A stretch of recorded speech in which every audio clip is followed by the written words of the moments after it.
The man's voice thundered across the park as he pointed angrily at the little girl. "Kids like you have no respect.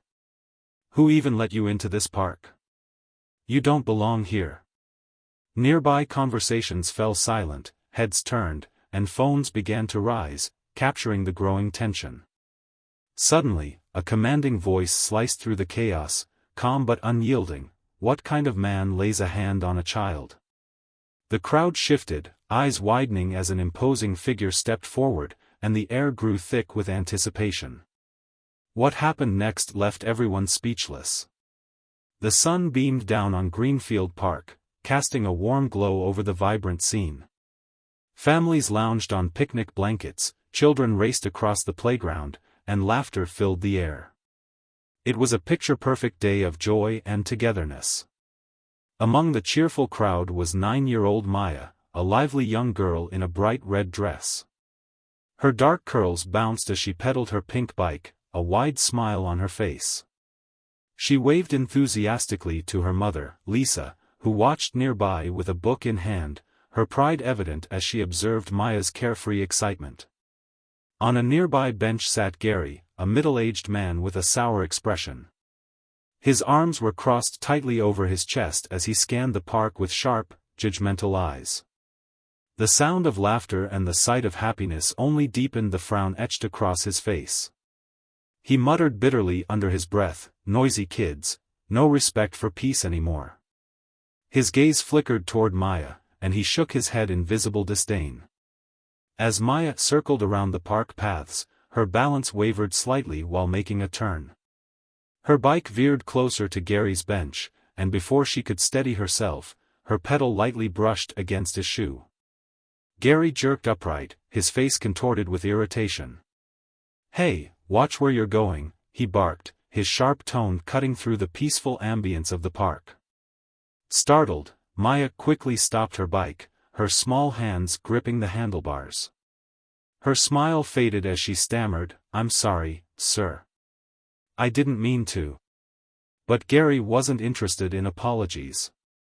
His anger boiled over, and he jabbed his finger toward Maya. "Kids like you shouldn't even be here," he growled, his voice growing louder with each word. Nearby parkgoers began to glance over, their chatter dying down as the scene unfolded. Maya's mother, Lisa, stood up, her heart pounding as she noticed the confrontation. The warmth of the sunny day quickly faded, replaced by an unsettling tension that settled over the park like a dark cloud. The peaceful atmosphere of Greenfield Park shattered as Gary abruptly stood from the bench, his face twisted in anger. His voice, sharp and venomous, boomed across the park as he pointed an accusing finger at Maya. "What's wrong with you, kid?" he bellowed, his tone laced with frustration and disdain. "Reckless, disrespectful. Kids like you shouldn't even be here." Maya froze, her small hands trembling as she gripped the handlebars of her pink bike. "I'm sorry, sir," she stammered, her voice barely audible. "I didn't mean to." But Gary wasn't interested in hearing her apology. He stepped closer, his face reddening as his fury grew. "You think a simple sorry makes this okay? People like you have no respect for others. Always causing trouble." His words dripped with prejudice, and though Maya didn't fully understand the weight of his accusations, she could feel their sting. Nearby parkgoers began to take notice, their chatter silenced by the commotion. Heads turned, and murmurs rippled through the crowd as Gary's voice grew louder, carrying his hateful words across the park. Parents pulled their children closer, some hesitating to intervene while others began pulling out their phones to record the escalating scene. Maya's eyes filled with tears, her young mind struggling to process the overwhelming hostility directed at her. She stepped back instinctively, her small frame shrinking under the weight of Gary's towering anger. Lisa, who had been watching from a short distance, immediately dropped her book and rushed toward her daughter, her heart pounding with a mix of fear and fury. "Maya," she called out, her voice trembling as she quickened her pace. Before Lisa could reach her, Gary's anger boiled over into physical violence. In a fit of rage, he raised his hand, his movements sharp and unrestrained. You need to learn some respect, he shouted as his hand struck Maya's cheek. The force of the slap knocked her off balance, and she fell to the ground beside her bike, clutching her face as tears spilled down her cheeks. Gasps erupted from the onlookers, and the sound of Maya's soft cries pierced the heavy silence that followed. Parents shielded their children's eyes, and more phones were raised to capture the shocking moment.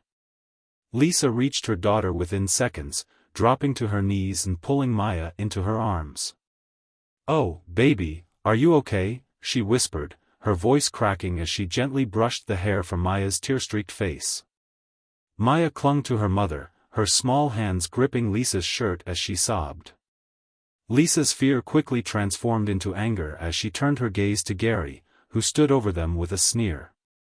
"What kind of person hits a child?" she demanded, her voice shaking with fury. "You think this makes you strong?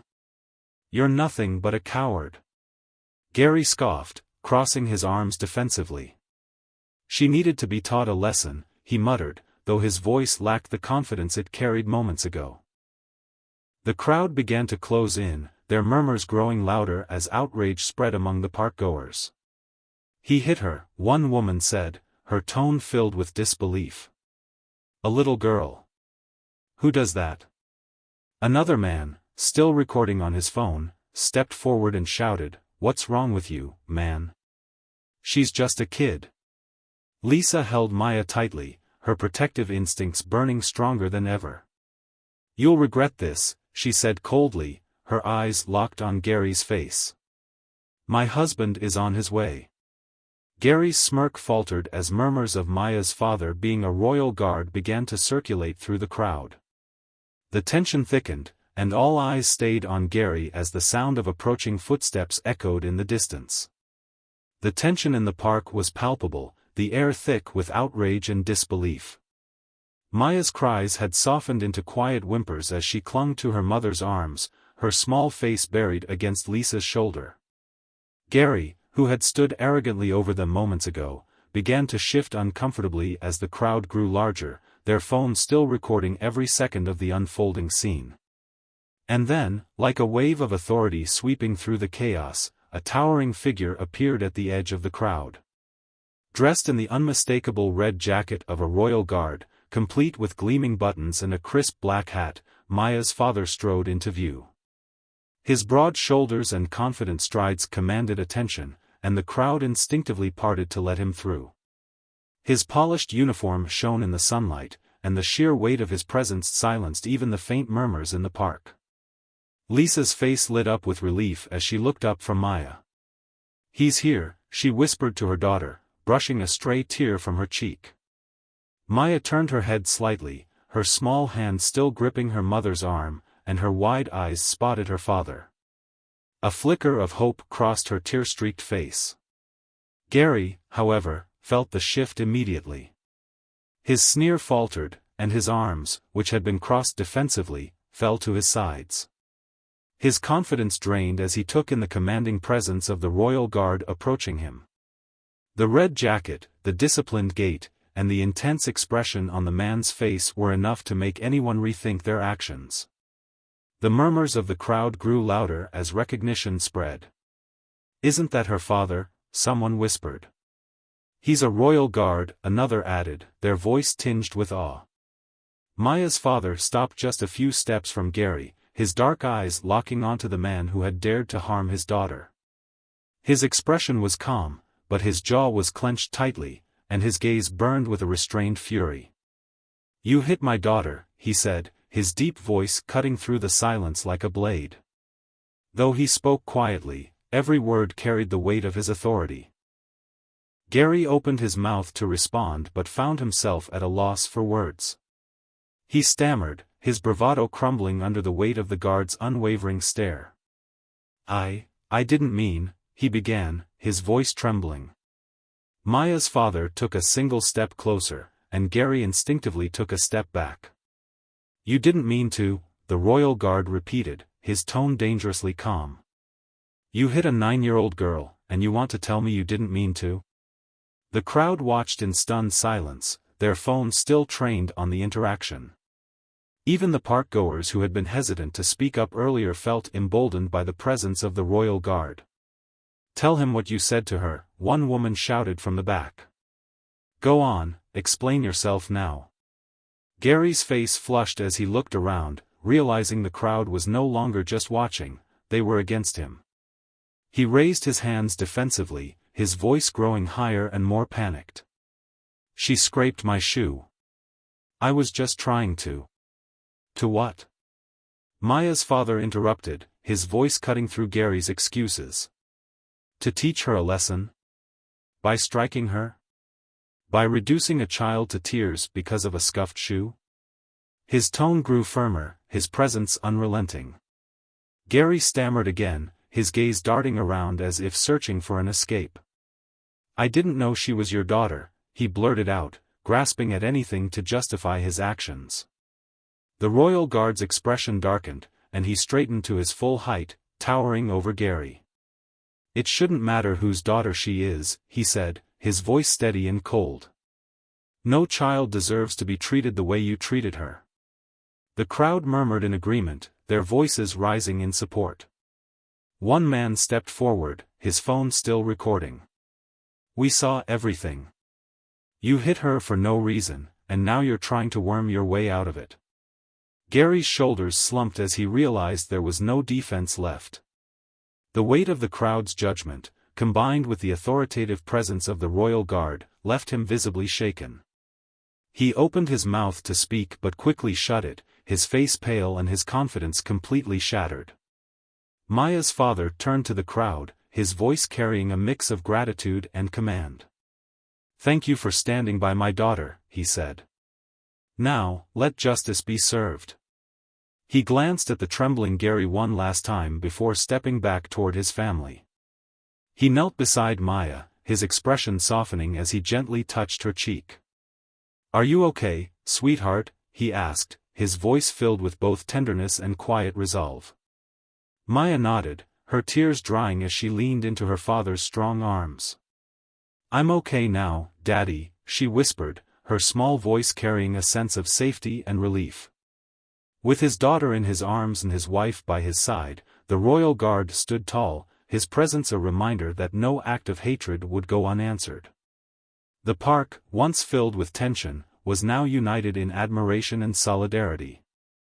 The crowd, once hesitant and silent, now found its voice. One by one, parkgoers began to step forward, recounting the scene they had just witnessed. A jogger, still clutching his water bottle, raised his voice first. "I saw it all," he said, pointing at Gary. "That man hit her. She was just riding her bike, she didn't do anything to him." A ripple of agreement swept through the crowd. Others chimed in, emboldened by the jogger's statement. "He's always like this," a woman with a stroller said, shaking her head in disgust. "I've seen him yell at kids before, but this? Hitting a little girl? It's disgusting."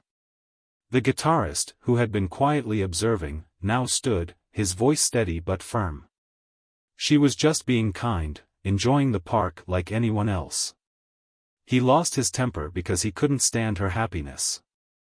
Gary, who had been shrinking back with every passing second, tried to interject. "You don't understand. She scraped my shoe." "Scraped your shoe?" one of the teenagers from the basketball court interrupted, incredulous. "That's your excuse for hitting a child? Are you serious?" The teenager's voice rang with anger, and the crowd murmured their agreement. Maya's father, still standing tall in his royal guard uniform, raised a hand, silencing the crowd. His calm, commanding presence carried an unspoken authority that no one dared to question. He turned to Gary, his piercing gaze unwavering. "Enough," he said, his voice low but firm. "You've had your chance to explain yourself. Now, you'll answer for what you've done." Gary's bravado had completely vanished. He looked around, his eyes darting between the disapproving faces in the crowd and the stern figure of Maya's father. "I didn't mean to hurt her," he stammered. "It was an accident." "An accident?" Maya's father replied, his tone sharp. You raised your hand against a defenseless child and struck her. That's not an accident. That's a choice. The crowd buzzed with agreement, their phones still recording every moment. A bystander, standing near Lisa, pulled out his phone and dialed the police. They need to handle this, he said, his voice loud enough for everyone to hear. Gary's face turned pale as he realized what was happening. No, you don't have to call the police, Gary said, his voice shaky. This is all a misunderstanding. Maya's father stepped closer, his towering presence making Gary take a step back. The only misunderstanding here, he said firmly, is that you thought you could get away with this. The sound of sirens pierced the tense atmosphere, growing louder as they approached the park. The crowd parted as two police cars pulled up to the scene. Officers stepped out, their expressions serious as they took in the gathering crowd and the royal guard standing protectively near his daughter. Maya's father wasted no time. He stepped forward, meeting the officers halfway. I'm Chief Williams, he said, introducing himself by his rank in the royal guard. This man assaulted my 9-year-old daughter. There are multiple witnesses, and it's all on video. The officers nodded, their demeanor shifting as they realized the gravity of the situation. One officer approached Gary, who was now trembling and attempting to talk his way out of the situation. I didn't mean to hurt her, he said, his voice cracking. It was an accident. She scraped my shoe. The officer held up a hand, cutting him off. We've heard enough, he said. We'll review the footage and take statements from the witnesses.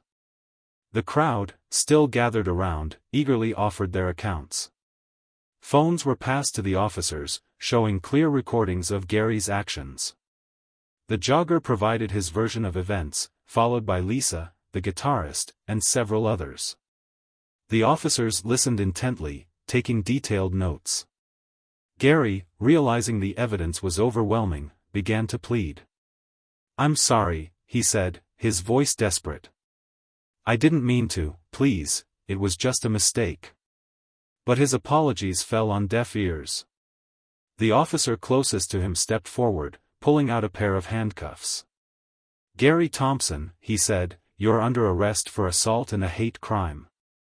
You have the right to remain silent. Anything you say can and will be used against you in a court of law. The crowd watched as Gary was handcuffed, their expressions a mix of relief and satisfaction. The once arrogant man, who had stood over a little girl with misplaced confidence, was now led away, his head hung low. Maya's father turned back to his daughter, kneeling beside her. It's over now, he said softly, his voice filled with warmth. You're safe. Maya nodded, her tears finally drying as she wrapped her arms around her father's neck. The crowd erupted into applause, their support for the family resounding through the park. Justice had been served, and Gary's reign of hate was brought to an end. As the police led Gary away in handcuffs, the crowd erupted in murmurs of relief and approval. Justice had been served, but the moment was about more than just one man facing the consequences of his actions, it was about a community standing together against hate. Maya's father knelt beside her, gently wiping away her tears as he spoke softly, You're safe now, sweetheart. No one will ever hurt you again. Maya looked up at him, her eyes filled with both gratitude and strength. Thank you, Daddy, she whispered. Lisa, holding Maya close, smiled at her husband. We've shown them what standing up for what's right really looks like. The crowd began to disperse, many stopping to offer words of encouragement to Maya and her family. Some even stayed to clean up the area, their actions a testament to the unity sparked by the incident. Later that evening, as Maya sat on her father's lap at home, she asked, Daddy, why are some people so mean? He smiled gently and said, sometimes people act out of fear or ignorance. But it's our job to show kindness and courage, no matter what. The video of the incident spread online like wildfire, sparking conversations and calls for change. #JusticeForMaya trended across social media, uniting people from all over the world in support of the little girl who stood her ground. If you believe in standing up against hate and fighting for what's right, make sure to like this video, subscribe, and share Maya's story. Together, we can inspire more people to speak out and create a world where everyone feels safe and respected. See you in the next story.